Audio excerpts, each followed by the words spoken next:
Shalom Aleichem les Koulam. Alors, vous savez que j'aime partager un petit peu ce qui se passe dans la fight, dans cette école et dans le projet Kadmon également.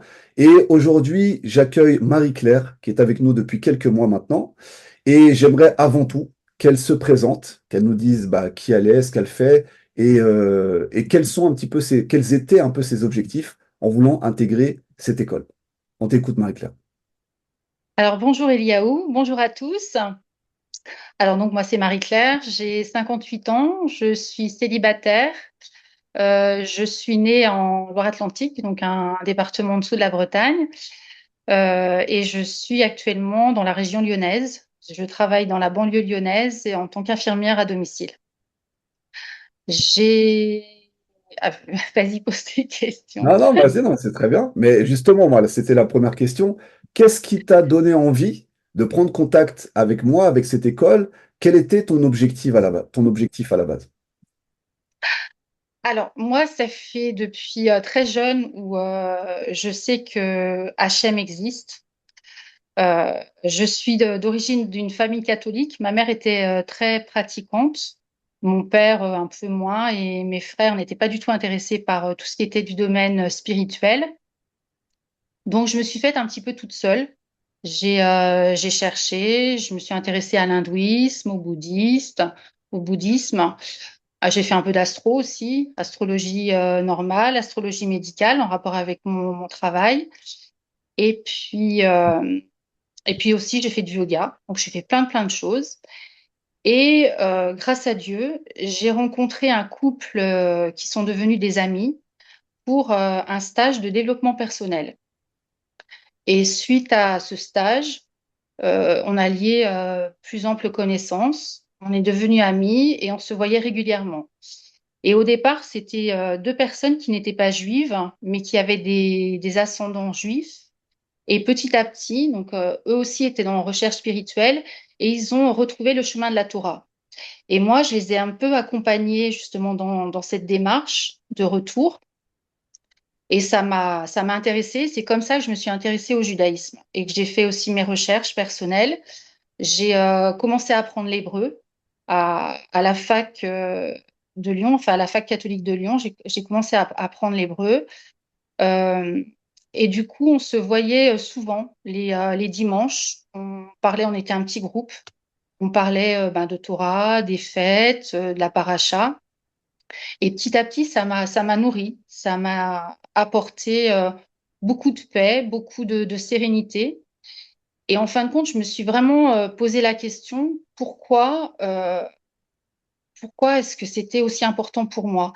Et en fin de compte, quand j'ai fait mes recherches, j'ai vu que malgré tous les pogroms, malgré la Shoah, il n'y a qu'un peuple qui avait gardé leur tradition et leur connaissance, c'était le peuple juif. Ça faisait des années qu'ils enseignaient la Torah, qui avaient les mêmes rites, les mêmes fêtes, les mêmes mitzvot.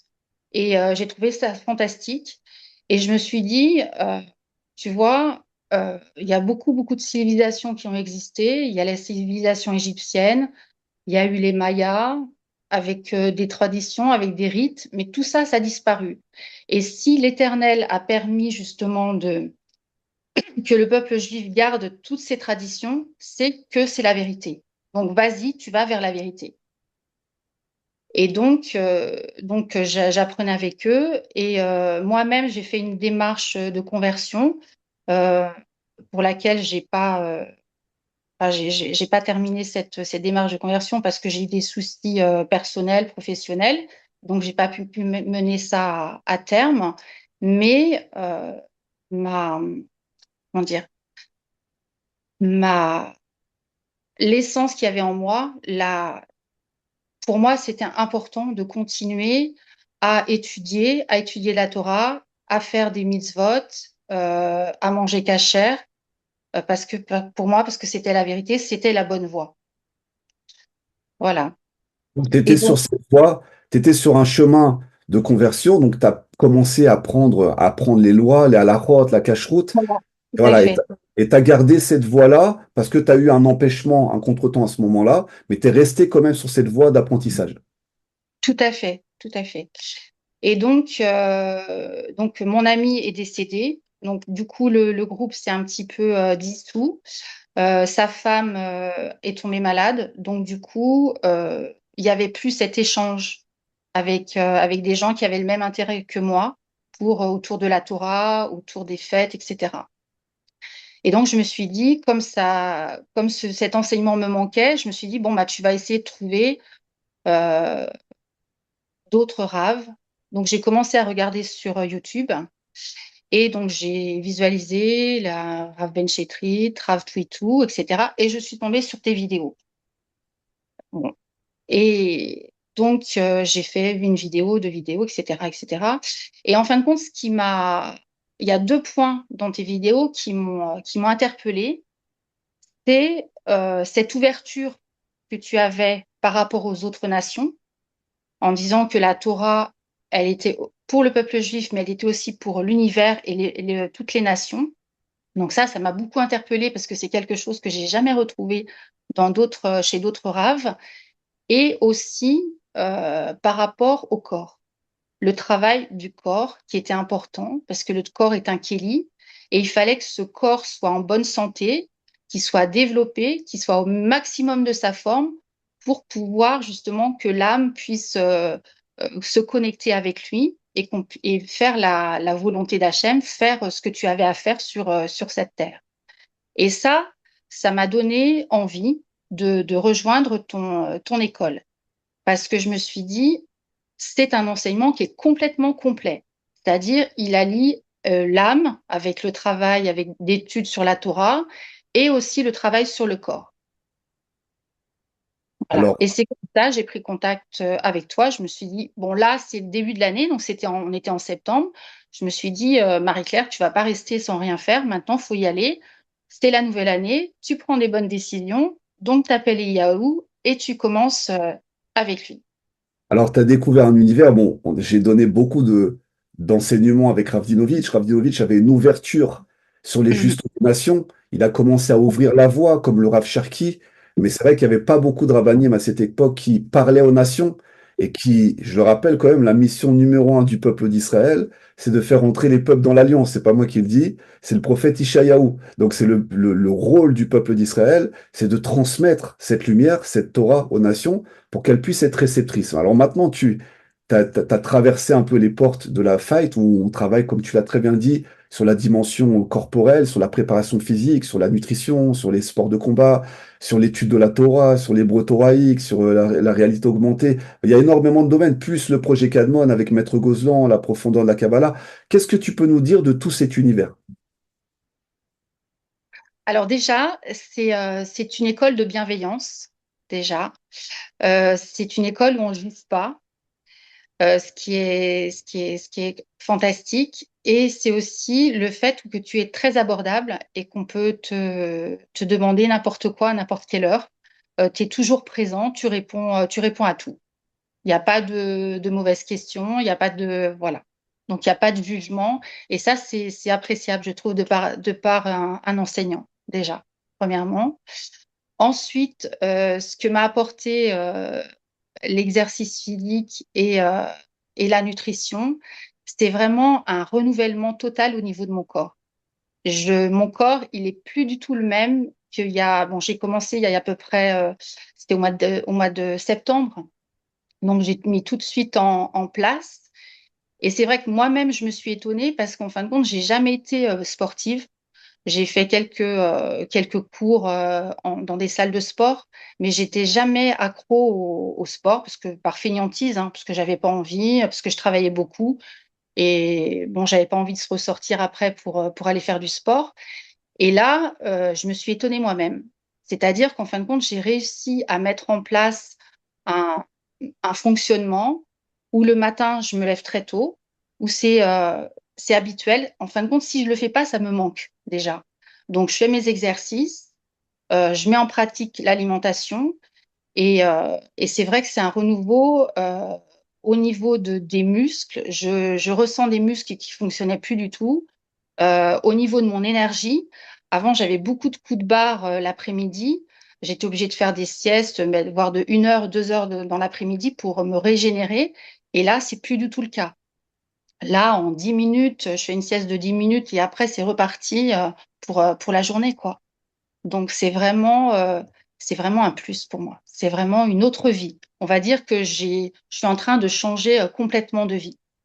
Razak, parce que c'est vrai que quand tu es rentré au début, tu m'as dit, voilà, j'ai pas de passé sportif, j'ai Mhm. jamais vraiment fait de sport, donc je me suis dit, ça va être un challenge quand même pour toi Clairement.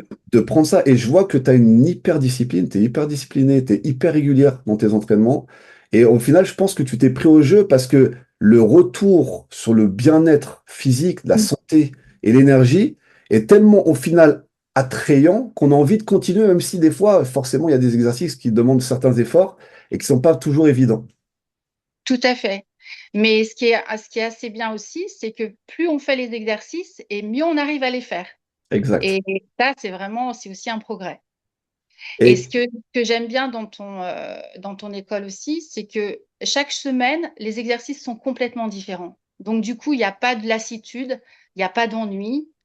À chaque fois, c'est une découverte. De semaine en semaine, c'est une découverte au niveau de l'alimentation, au niveau de la respiration, au niveau des exercices. Et ça, c'est vraiment super. le but, c'est de vous donner des outils, en fait, des outils renouvelables, parce que c'est sûr qu'au bout d'un moment, il y a la lassitude. Et là, c'est le but, c'est de vraiment à chaque fois, avoir l'impression qu'on commence quelque chose de nouveau. Donc, au niveau de l'alimentation, tous les 2, 3 semaines, c'est une nouvelle alimentation. Les entraînements, comme tu dis, c'est des nouveaux challenges, c'est de nouveaux types d'entraînement. Et comment tu ressens, justement, la connexion entre cette partie physique et tout l'apprentissage thoraïque que tu as par les études de parachute qu'on fait tous les jours, par l'étude d'hébreu thoraïque avec le Rav Segura, avec l'étude des secrets de la Torah avec Maître Gozlan, comment tu ressens en fait cette combinaison entre la partie spirituelle et la partie matérielle? Alors, je dirais que euh, ça me permet, le fait de travailler sur mon corps, ça me permet, pardon, ça me permet d'avoir une autre compréhension de la Torah je te dis par rapport à l'enseignement que j'avais eu avant. Il est complètement différent. Je dirais il est plus concret. Donc ça, au final, tu arrives à faire descendre cet enseignement dans ta vie concrète de tous les jours. Parce qu'en plus, tu es infirmière, donc je sais qu'en général, les infirmières, elles ont des heures, c'est du Tout job, à c'est du fait. travail, tu Tout es à fait. toujours en mouvement. Est-ce que ça t'a aidé aussi dans ton travail à être plus dynamique Alors, et présente? ouais, ça m'a aidé à être plus dynamique dans mon travail. Ça m'a aidé aussi à avoir un peu plus de recul par rapport à certaines situations. Ça m'a permis de progresser par rapport à certains défauts que j'avais, par exemple de l'impatience ou même de la colère, etc. C'est complète, je dirais que ça a modifié mon comportement et ça embellit mon caractère. Et pour ce qui est de l'étude de la Torah que tu reçois, donc, tous les jours, on a des études, on approfondit, où il y a des interactions, ou que ce soit avec les interventions de Maître Gozlan ou de Rav Segura, qu'est-ce que tu pourrais nous dire sur cette étude, cet enseignement que tu reçois? Alors, c'est une étude qui est intéressante parce que chaque personne a la possibilité de poser des questions pendant l'enseignement. Et comment dire, c'est vrai qu'on aborde le texte d'une façon qui est très profonde avec les explications de Rabbeinu, etc. Ça, c'est des choses qu'on ne peut pas, je dirais, aborder tout seul. On peut pas, c'est des choses on est obligé d'avoir une interaction avec quelqu'un qui s'y connaît comme toi pour pouvoir approfondir le texte et en tirer, si tu veux, des enseignements pour la vie de tous les jours, aussi bien au niveau de nos comportements qu'au niveau de nos attitudes, etc. Et justement, avec tout ce que tu reçois, tu m'as dit que tu es à Lyon. Je sais pas, tu fréquentes pas forcément une communauté. Comment tu vis ça, tout ce que tu reçois, tout le changement intérieur que tu as par rapport à l'extériorité, c'est-à-dire les gens que tu fréquentes? Est-ce que tu arrives à vivre en harmonie avec tous les gens qui t'entourent? Ou alors, est-ce que des fois, tu sens un décalage par rapport à l'évolution que tu as et ton entourage? Alors, c'est vrai que moi, dans ma profession, enfin, je côtoie beaucoup de monde. C'est vrai que j'essaye quand même d'avoir beaucoup de bienveillance par rapport aux gens. Et ce que les gens me disent, en fin de compte, c'est que quelque part, je leur apporte de la lumière. À chaque fois que je rencontre des gens, ils me disent, ah bah, j'aime bien quand c'est vous, parce que je travaille avec une autre personne, parce que vous êtes le rayon, enfin, vous êtes mon soleil de la journée. Voilà. Donc, je sais que par mon attitude, par, je dirais, mes vibrations qui ont obligatoirement changé, je vais apporter quelque chose aux gens. C'est pas spécialement leur parler, mais c'est d'être, en fin de compte, d'être complètement différente de ce que j'étais avant, avec le travail sur la nutrition, avec le travail sur les exercices, etc. Bon, c'est vrai il y a des moments où il peut y avoir aussi un décalage parce je sens des gens qui sont pas. Enfin, il y a des fois des gens qui me perçoivent un petit peu différemment, donc ils ont aussi un phénomène de recul. Mais bon, dans l'ensemble, il y a quand même une harmonie. Donc, en gros, déjà, vu que tu es dans le domaine du soin, ton énergie positive et la construction que tu mets sur toi-même fait que tu aides aussi, parce que quand tu viens soigner une Tout à personne fait. ou Mm. aider une personne, si la personne, elle manque d'énergie, elle puise l'énergie de ses patients. Là, le fait que toi, tu as un surplus d'énergie, tu leur en donnes, tu leur amènes du sourire, tu leur amènes de la lumière. Donc déjà, toi, dans ton métier, ça t'aide. Et tu avais cette recherche, puisque tu avais ces personnes avec qui tu pouvais étudier. Est-ce que justement, dans cette école Fight et aussi avec le projet Cadmon, tu as retrouvé ce que tu cherchais, de pouvoir échanger avec des personnes aussi dans tous ces domaines, de pouvoir te construire sur la profondeur de la Torah? Alors oui, j'ai retrouvé ça. C'est complètement différent parce que on était dans un petit comité, on se voyait en physique. Là, c'est surtout par Zoom, etc. Mais oui, j'ai retrouvé ça. Bon, après, à moi d'aller plus vers les autres, parce que c'est vrai que j'ai pas, à part les Zoom, j'ai pas d'autres contacts avec les gens du groupe. Mais bon, ça se fera petit à petit, en fonction aussi de mon emploi du temps, parce que je suis Bien très sûr. prise par rapport à mon emploi du temps.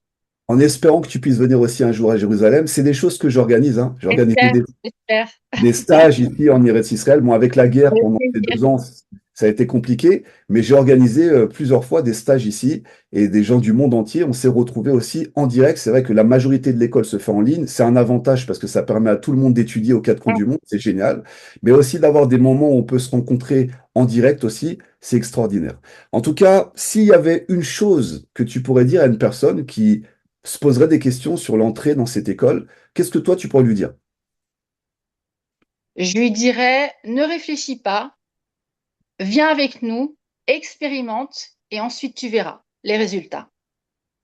Razak. En tout cas, moi, je suis impressionné par la discipline et la régularité sur les entraînements. J'aurais pas parié au début, parce que quand tu m'as dit, Mais tu sais que moi non plus, hein, j'aurais pas parié, hein. Franchement, je te dis, en plus, moi, j'ai un problème de persévérance. Je commence beaucoup de choses, mais j'aboutis jamais. Et là, je me suis dit, allez, tu vas, tu as passé un contrat avec Iliaou, tu as passé un contrat avec toi-même, vas-y, expérimente et tu verras. Et franchement, je suis super contente, Iliaou. ah ouais, mais non, mais tu me l'as dit en plus que la régularité c'était dur, donc que tu tiennes comme ça depuis Ouais, 3 mois et que tu progresses, c'est génial. Puis quand tu interviens, tu as des questions très perspicaces, très poussées. On voit que tu as fait une véritable recherche hein, sur la Torah, tu t'es posé des vraies questions. Tu as été aussi voir dans les sphères périphériques, tu as été découvrir un petit peu partout et tu ramènes aussi des expériences. Donc vraiment, je suis ravi de t'avoir avec nous cette année. Merci pour ton témoignage et on continue cette aventure ensemble.